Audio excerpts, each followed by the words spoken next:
Hi, I'm Jon Lieber, and this is what we're watching this week in U.S. politics. It is, at long last, election week. The U.S. has one of the longest, most exhausting presidential election cycles in the world.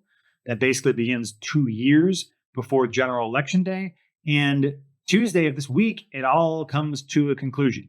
It's unlikely that we will know the results of the election on Tuesday night, although if Harris is significantly ahead in the early counting states like North Carolina, that's going to be a strong signal that she's probably winning the overall electoral college. 7 key swing states to watch.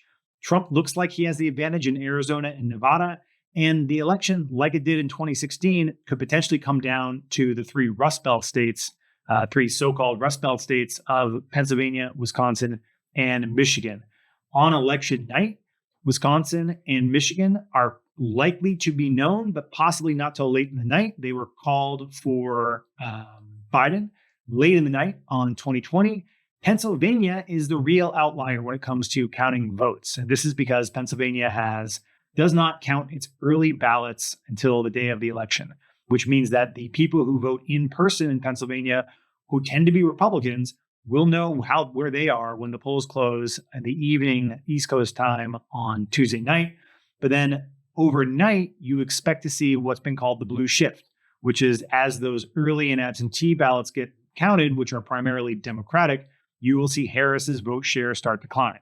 So if the race is not known, if the outcome of the race is not known because the outcome in North Carolina is ambiguous or Trump is leading, and there's no clear winner in Wisconsin and Pennsylvania that night, or it looks like a close race, officially calling this race could drag on until much later in the week.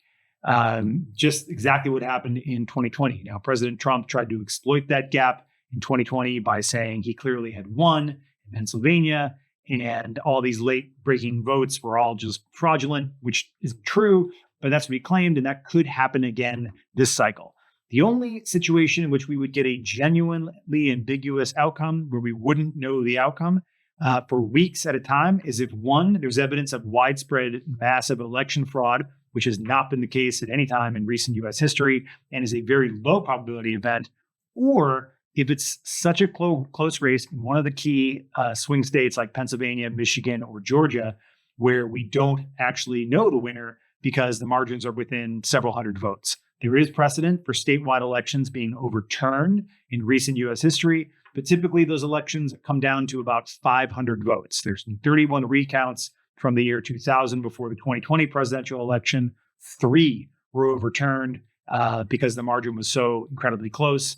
And so this is a very, very rare event, and it's unlikely to play out in this election cycle, but it could. You never know. The polls are suggesting this is a very close race. So stay tuned for more of watching this election week, and hope you find a nice, comfortable place to watch the election results because it could take a long time to count these ballots.